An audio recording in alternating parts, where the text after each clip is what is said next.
Hey, what's up? This is Josh again, and another new upload. And now I am going to review Once Upon a Time in Hollywood. Now, this is Quentin Tarantino's ninth film, one more to go that he supposedly says. And let's talk about it. It stars Brad Pitt, Leonardo DiCaprio, and Margot Robbie a little bit, and well, what I knew about it, it was gonna be about the Manson family murders, but spoiler, this is spoiler, I guess, but the movie is not really at all, and it takes liberties a lot with its source material. I mean, by source material, I mean like history. So it really diverts. It's about an actor called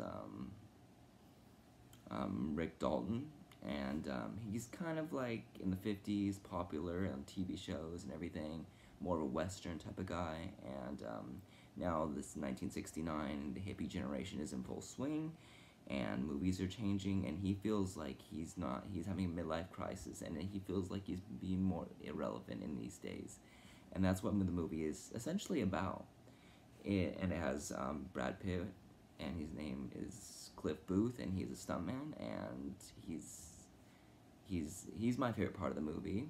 He's hilarious. The movie is frankly hilarious, and I think I have to commend Quentin for doing that. And it is not, I will say now, straight up, it is not Tarantino's best film.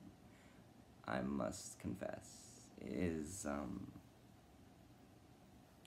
it's just it's good. It's good. I mean, it's better than most films ever made, like these days. But it is really kind of slow. It's a slow burn, but it to me it's 2 hours and like 45 minutes, but it felt like it was actually kind of short. I don't. And that's a good thing. I mean, because I was just so interested in what was gonna happen next. But I think that interest was to see the Tate murders. So maybe that was it. But it takes liberties, and Sharon Tate doesn't die, and everything's different. Just like in Glorious Bastards, when history's altered for Hitler, it's totally like a different type of like scenario. So like, I don't know how to like. I mean, I don't know why he would do it again, but he did. He just chose to take history and go. But the ending is catastrophic. I love it, and it's just like probably every word Brad Pitt says in this movie is just funny and just so like I don't give a fuck about anything. That's really cool. And Bruce Lee's in it. Well, not the real one, but he is like the character is in it, and it's just funny, just the way he interacts with people. And I just gotta commend also the production design for this movie, and they literally transformed Hollywood into 1969 Hollywood, and it's quite beautiful. Like, damn, how they do this. It's stunning. It's truly amazing, and I would totally like if there an award for production design for Academy Awards, because this would probably deserve it. And for like just the way this movie is essentially just a bunch of conversations, almost 3 hours of just mundane conversations about life and existentialism, which I kind of truly enjoy. So, like, if you're into that stuff, which I am, I mean, it's not the most perfect film on the planet, but I enjoy just like the way they talk and how like just this one scene when he's in a trailer, Leo, and he's just getting mad at himself, and he's because he's a drunk and he's just not doing well. And times are changing.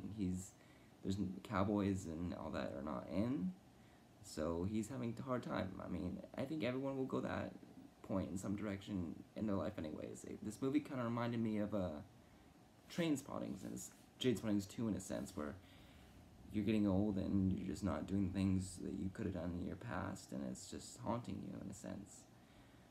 And I wouldn't. This movie at Cannes got like a 15-minute standing ovation. I wouldn't say that. When I saw Django, people clapped, people laughed a lot, people did all this. Hateful Eight, I think is his worst movie. This movie is unequivalent with Jackie Brown, I would say. And some people like Jackie Brown, some people don't. Some people think it's okay. So it's all for you really to decide. And I think It's, yeah. Also, Margot Robbie is in it, but not really in it. It's just like the movie is meandering. It has no sense of direction. And what I think it's lacking the most out of all things is tension. There's no tension in this movie whatsoever. Zero tension. And when you're in a Tarantino movie, there's tension. Like the beginning scene with Hans Landa in Inglourious Basterds, there's tension. You feel it. You feel it pumping inside you. And that's what this is lacking. So, that's a problem. But if you're just going to have a good time and just enjoy yourself, then go ahead, do it. I mean, you can call me sacrilegious for saying a Quentin Tarantino movie was okay, because I don't know, but I think it was just okay.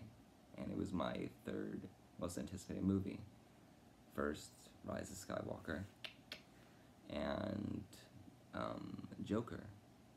I hope Joker's so good. But this movie, I would have to give it maybe a B minus. Yeah, B minus. And that's sad to say because I was like going in. Never get your hopes up for things because they will get crushed if you have too much high expectations. So yeah, this is maybe like, I would say it's better than Reservoir Dogs. Don't hate me. I don't really like Reservoir Dogs that much. So yeah, but still my favorite is from him is either Inglourious or Django. They're both equally great in their own right. So yeah, but yeah, that's my review on this movie. And oh yeah, they do acid. That's my review on this movie. And check out my other videos. And I'm glad to be uploading again. So yeah, thank you for watching and see you later.